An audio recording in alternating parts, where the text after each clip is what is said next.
Дердиганы сооп алчу. Басып жүрөт. Чырактай. Өзгөн райондук ички иштер бөлүмүндө эртеден бери жүрөт экенсиздер. Могул жакта жергиликтүү тургундар менен кошо эмне себептен жүрөсүздөр? Бул жакта эмне маселе болуп атат? Айтып берсеңиз ошону. Ушу балам Кадырбеков Бауыржандын ушу чындыкты издеп чырылдап жүрөм.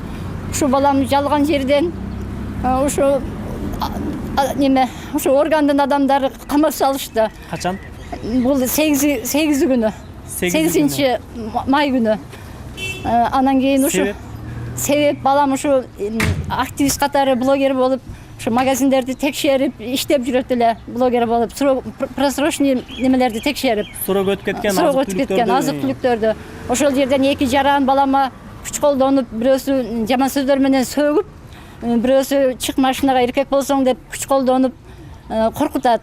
Анан кийин балам ошолор арыз жазат биринчи өздөрү. Анан кийин ушул жерге чакырышкандан келсе баламы ошол балдардын апасы бул жерде жулмалайт баламычы күч колдонуп. Тиги балдар, уя сөздөр менен сүйлөп, ооз калгыс сөздөр менен сүйлөйт. Бул жерде чындык барбы? Бизге окшогон карапайым адамдарды карайбы? Мыйзам бирдей болуш керек. Балам үчүн балам азыр учурда 2 путу шал болуп, ушул жерде 8 күнү камалган. Базар күнү ош калып барыптыр дагы баламдын путу азыр 2 путу иштебейт. Кече өзүм барып көрүп келдим. Же ушул жерде ушу байлардын, акчасы барлардын сөзү сүйлөнөбү же бизге окшогон адамдарды дагы мыйзам бирдей карап берсин. Калай калкым, кыргыз элим, баарыңыздар жардам бериңиздер. Өзүм дагы орусчамын. Балам үчүн ким гана баласы үчүн чыркырабайт. Эне деген ушундай экен, чыркырап балам үчүн. Азыр кандай жашоодо жашап атканымды деле билбейм 8-ден бери. Бул жерге келсем киргизишпейт. Бардык автомат менен даже окатым албаган күндөрү болду. Кааласак беребиз, кааласак бербейбиз деп тергөөчүсүнө кирдит. Ал жерден мени күч колдонуп, звонок кылып чартып койду. Түнү келдим эле. Мага участковый барып айтты, ошол 8 күнү балаң камалды деп. Ошол укам. Өзгөн райондук ички иштер бөлүмүнө кайрылдыңызбы? Бул жерде кайрылдым. 8-ден бери күнүгө ушул жерге келем. Эч бир орган киргизбейт атат. Милицияларчы телефонун коюп чык, аты жөнүң ким деп баардыгы Бауыржандын апасы дешип мазакташып мени. Эч ким киргизбейт. Бир дагы делосу каралбай турат, арызы. Бүгүн ошо арызды бер, мен барчу жериме арызданам десем, делону дагы бербей, күч колдонуп колуму. Бирөөсү күч колдонду, чык деп. Ошол ушинтип кыргыз элим, айланайын калай калкым, жардам бериңиздер. Балам азыр Ошто буту иштебей жатат. Кадескада алып кетиптир. Бул жерден күч колдонуп, бирөөсү маска кийип, бирөөсү билбейм. Күч колдонгондор ким экен? Кайсыл жерден ошо балаңыз баса эле? Ушул жерден эле күч колдонуп, бирөөсү белге тээп, бирөөсү өйдө көтөрүп туруп, семантка таштаптыр. Баламы өлтүрүп коя жашап атат. Район немеси менен 6 саны менен кирген. Ошол пут азыр иштебей, азыр немеде жатат. Аны сиз буну баспай калгандыгын каяктан билдиңиз, көрдүңүз? Баспай барганда мен кече бардым балама. Бардым, сүйлөштүм, баламы көрдүм. Ошто бирок киргизишпей койду. Балаңыздын баспай отурганын көрдүңүзбү? Баламын сүйлөгөнүн гана айттым. Мама мен оормун деди. Баспай калдым. 2 путум шал болуп, кадескада келдим деди. Эптеп жардам кылыңыз мама деп ошентип айтты. Баламы көрсөтүшпөй койду, бирок бу жерден кагаз алып келесиң деди. Печаты менен анан кийин Гүлзада деген немеге кирсең, тергөөчүгө бербей коюшту. Эч берилбейт. Эмне билгениң кыл деп атышат. Милициялар карап атабы? Милициялар карап элек, делосу вообще карап элек, 8-ден бери карап элек.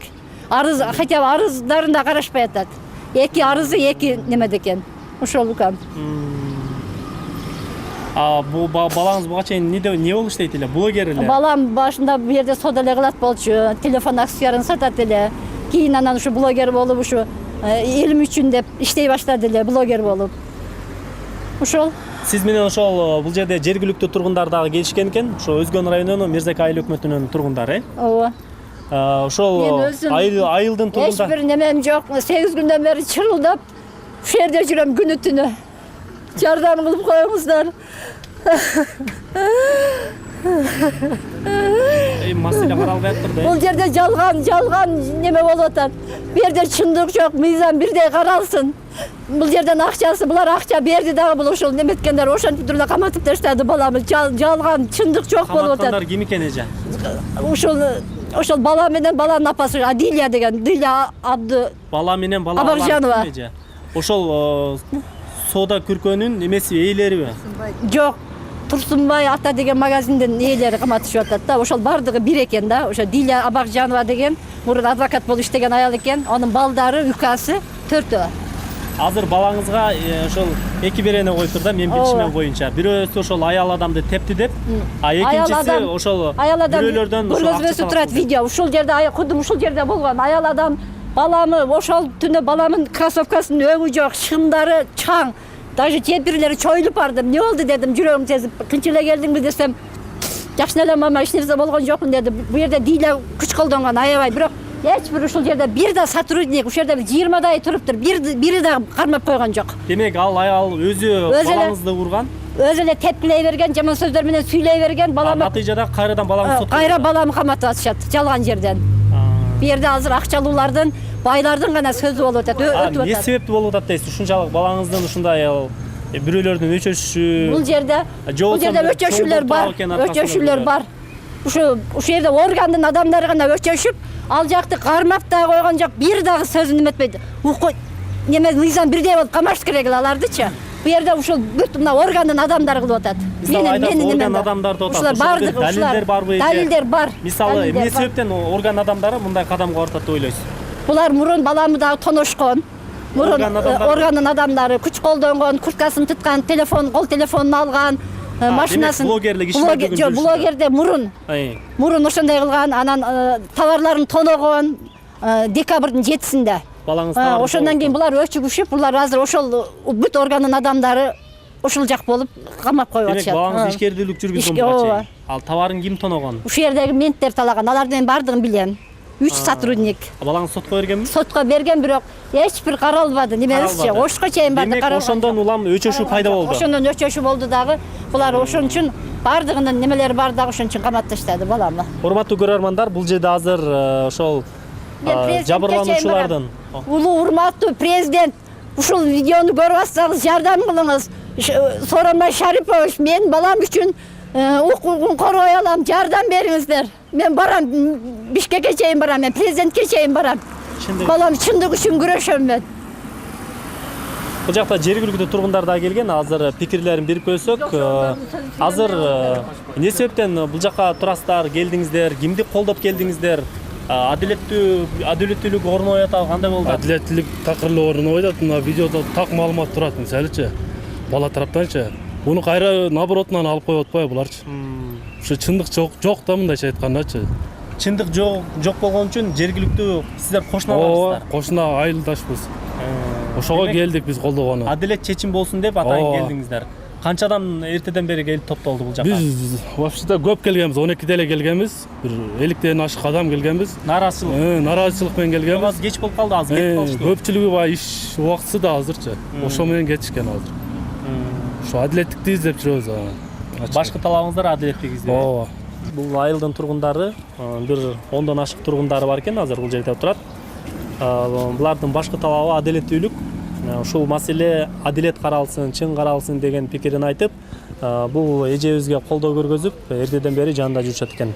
Жалпысынан бул жерде 50гө чукул адам келди дейт, бирок турмуш тиричиликке байланыштуу бардыгы үйүнө таркаштыр. Азыр кеч жумуш убактысы деле бүткөн. Атайын биздин каналга өзүнүн пикирин, арыз-муңун айтуу үчүн бул эжебиз кайрылган. Балам жалган жерден камалып атат, балам чыгарып беришсин. Бул жерде акчалуулардын, байлардын, мындай органдагы адамдардын сөзү болуп атат. Биз ошол карапайым адамдарды ушундай кыйнап атышат. Бу жерде чындык жок. Президентке чейин барам мен, кайрылам мен. Азыр баламдын эң оор абалы баса албай, 6 саны менен кирген балам ушундай өзү жабыркаланып дагы, калганы да ушу путу ушундай иштебей калганда өтө жаман болуп турам.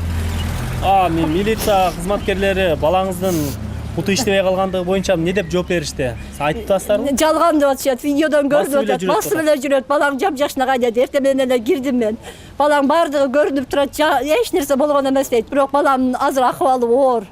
Барып көрсөңөр да болот. Бирок мен өзүм сүйлөшөйүн десем киргизбей койду. Бул жерден дагы кагаз бербей коюшту.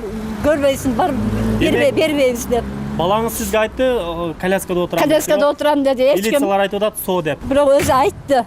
Өзүнө ишенип атасызбы? Өзүнө ишенип атам мен. Эми жактоочу адвокат жалдадыңызбы? Адвокатым жок. Адвокат алыш керек. Адвокат эмес, ушул өзүм гана келем ушул жерде ыйлап, эч бир неме жок. Адвокат жалдабадыңызбы? Жалдабадым. Булар только маскарлайт, мазактайт, күлүшөт. Эмнелерде канча күн келдим, 8-ден бери келем. Даже эмнелерде кириз. Булар ушу органдын адамдары. Бардыгы ушу органдын адамдары. Ушуларга да чара колдонуп берсин ушу президентибиз. Чындык үчүн чыркырап мен путум жеткен жерге чейин барам, мен президентке чейин барам. Баласын ким коргоп аптыр? Бардыгы, мен ошон бардыгын энеңер бар. Ушу органдын адамдардын да энелери бар. Ушулардын да балдары бар, чыркырап, ушу мага окшоп чыркырап калсын. Баарыбыздын барар жерибиз бир, бардыгыбыз 2 метр жерге барабыз. Бул дүйнөдө болбосо дагы наркы дүйнөдө тартып калсын, мага окшоп чыркырап калсын. Эчкир дегенде эже карындаштары, энелери чыркырап калсын. Рахмат эже пикириңизге. Мындан ары сиздин ат фамилияңыз Атым Ашакан Мураталиева, Куатбековна. Урматтуу көрүүчүлөр, бүгүн биздин бул ошол Өзгөн райондук ички иштер бөлүмүнүн кызматкерлери бизге маалымат берүүдөн азыр баш тартышты. Булар Ош облустук ички иштер башкармалыгынын басма сөз кызматы бул окуя боюнча жооп берет деп саат 6-7-де пресс-конференция уюштурабыз деп болжоп турушат. Бул окуянын уландысын эми башка аймактардан улантабыз. Өзгөн районундагы блогердин иши боюнча азыркы учурда Өзгөн райондук иштер бөлүмүнүн тергөө кызматы тарабынан ошол блогерге карата жарандардан азыркы кезде 5 арыз түшкөн. Бирөөсү денеге залал келтирди деп, ал окуя боюнча кылмыш жаза кодексинин 266 беренесиндеги белгилер боюнча кылмыш иши козголуп өндүрүшкө алынган жана Өзгөн райондук соту тарабынан блогерге карата 1 айга камакка алуу чечими кабыл алынган. Ал эми андан сырткары ошол жерде жеке ишкерлерден ошол опузалап акча талап кылган YouTube'дагы ошо тартылган видео тасманы алуу боюнча деп кайрылышкан. Ал боюнча кылмыш жаза кодексинин 203 беренесиндеги белгилер боюнча азыркы кезде сотко чейинки өндүрүшкө алынып тергөө иштери жүрүп жатат. Мындан сырткары блогер тарабынан 2 арыз ошол жарандарга карата жазган. Анда биринде ошол денесине залал келтирип, аймалап, урду деп арыз жазып атат. Экинчисинде ошол белгисиз 2 жаран ар кандай уят сөздөр менен сөктү деп, намызыма шек келтирди деп арыз жазган. Бул боюнча Кыргыз Республикасынын Жоруктар кодексинин 119 беренесиндеги белгилер боюнча сотко чейинки өндүрүшкө алынып, азыркы кезде тергөө иштери жүрүп жатат. Ал эми YouTube'га коюлган мөөнөт өтүп кеткен товарлар боюнча ошол учурда 30 марттан бери Өзгөн районунун аймагында 3 ирет Өзгөн райондук иштер бөлүмүнө ошол блогер тарабынан телефон чалынып чакыруу болгон. Чакырууга барып, ошол топтолгон материалдар боюнча тиешелүү мекеме уюмдарга өткөзүп берген. Тагыраак айтканда Өзгөн райондук санэпидемия станциясына өткөзүп берген. Ал 3 материалды карашып, биринде ошол мөөнөт өтүп кеткендиги такталып 5000 сом айып салынган, жана экөөндө ал такталган эмес, тагыраак айтканда ошо мөөнөт өтүп кеткен товарларды атайын бөлүп койгондугу, сатыктан алып койгондугу байкалган. Ошо сатыктан алып койгон товарларды алып просрочный деп элге туура эмес маалымат жеткиргенди боюнча. Ошол туура эмес маалыматты жеткирген алып кой дегенде алардан 10 000 жана 20 000 сом акча талап кылганды боюнча арыз менен кайрылышкан. Азыркы кезде блогер 2019 жылдын 13 майынан тартып Ош шаарындагы 25 СИЗОдо отурат. Ал азыркы кезде ден соолугу ошол бутун оорутат деп баягы өзүнүн ошол бутун оорусуна даттанган. Азыркы кезде дарыланып атат. Аны эч ким урган эмес. 13 май күнү Өзгөн райондук соту тарабынан 1 айга камакка алуу чечими кабыл алганда ошол сот залында өзүн жоготуп койгон. Сот залынан милиция кызматкерлери көтөрүп чыккан. Азыркы кезде ошол СИЗОдогу медициналык мекеме аны карап, алга эч кандай уруу соо болбогондугун, нерв жактан гана ошондой убактылуу ден соолугуна зыян келтиргендигин айтышкан.